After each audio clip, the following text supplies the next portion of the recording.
Now, this story came from this lady, and I'll give you the full flow of the story. But we've got others, and they follow a template. And we've seen the documentation. We've listened to recordings of telephone calls. And what we are seeing is a pattern of people's children being deliberately taken away. And I'll tell you what's happening to them next. They're going into a system of abuse. Either just ill treatment with carers, or they're going to a nastier type of abuse.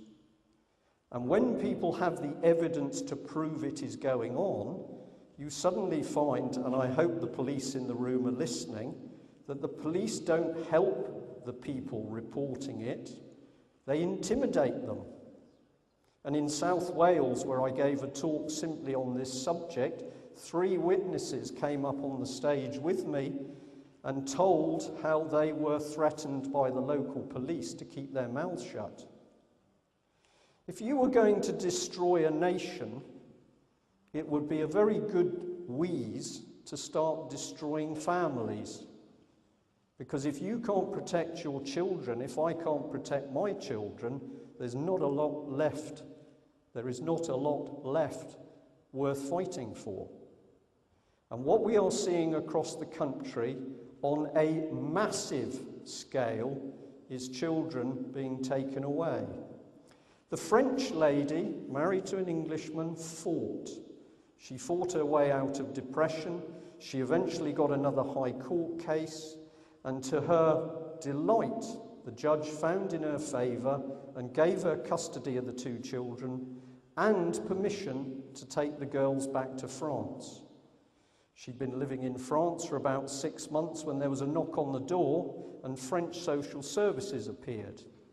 And they said, we've just come to check on the girls, but we're going to ask you to take them into the local town, and you've got to have an audience with the judge, but it's all to see the girls are okay. And the mother said to me, I knew what was going to happen. So she took the girls, she had to, and the moment they stepped over the threshold into the judge's quarters, they were snatched from her, physically snatched from her. She was told she mustn't attempt to follow them.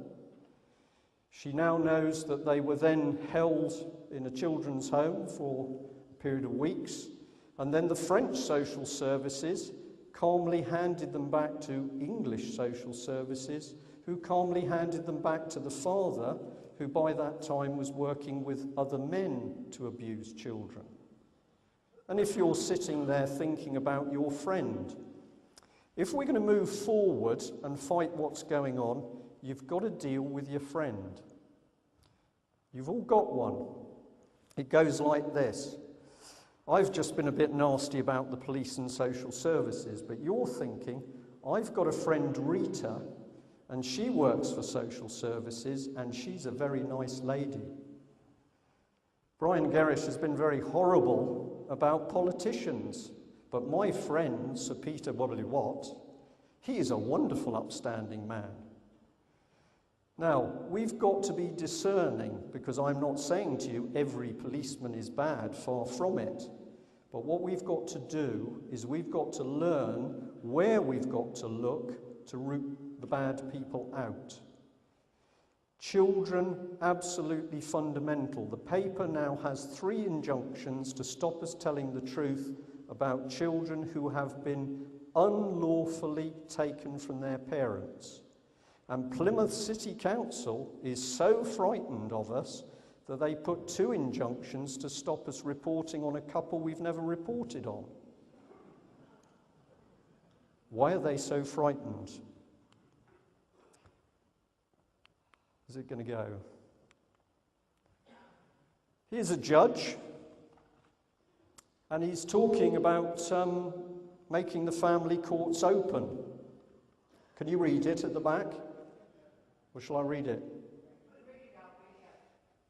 Right, this is from Sir Mark Potter, Britain's most senior family judge and president of the High Court Family Division. He told the Times that the judiciary had been split about whether to open up the family courts and that there was not a clear single view.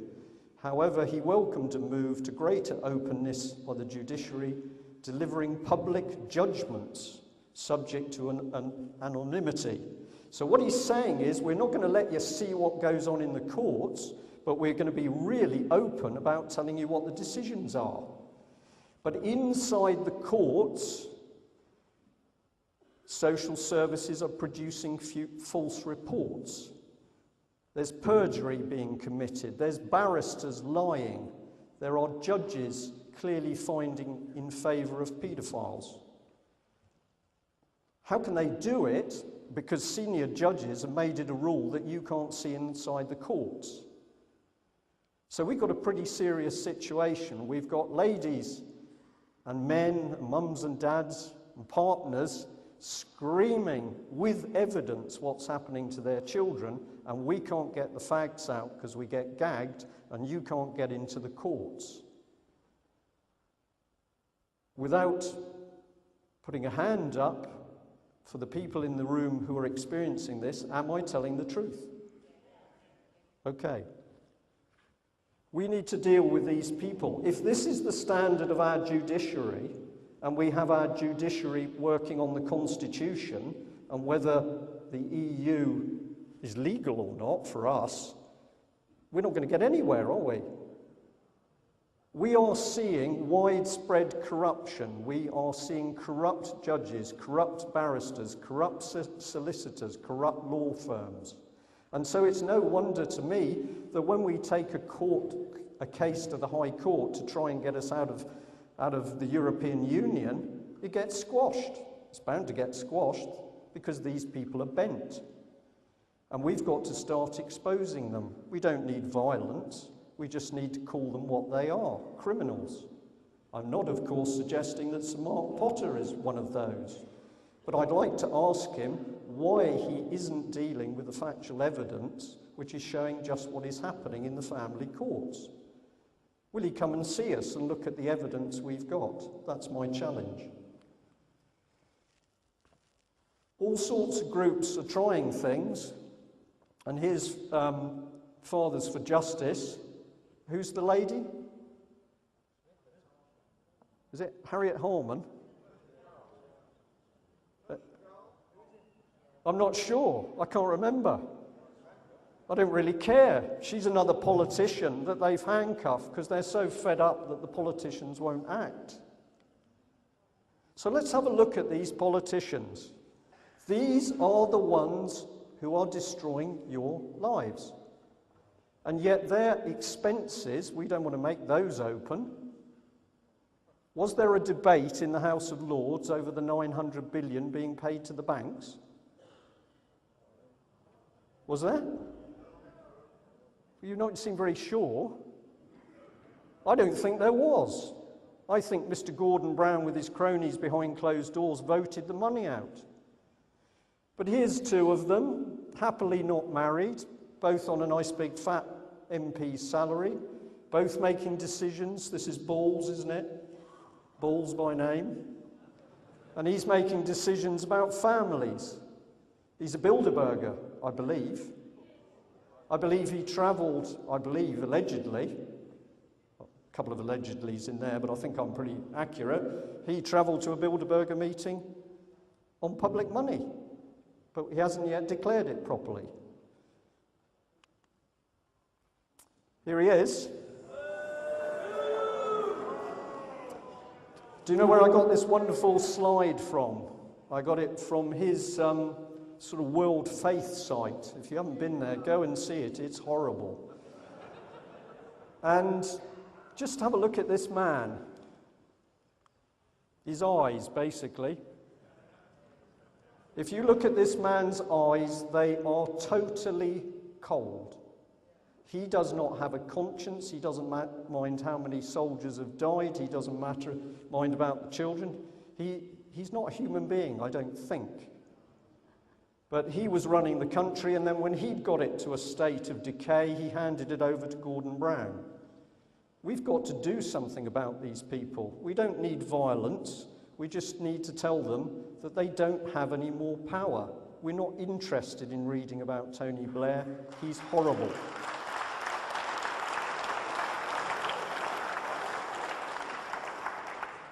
Did you vote for this man? So why is he there? Well, we haven't challenged it yet, have we? It's time we challenge. It's time every MP got a visit. Pardon? He was elected in Scotland. He wasn't elected in England.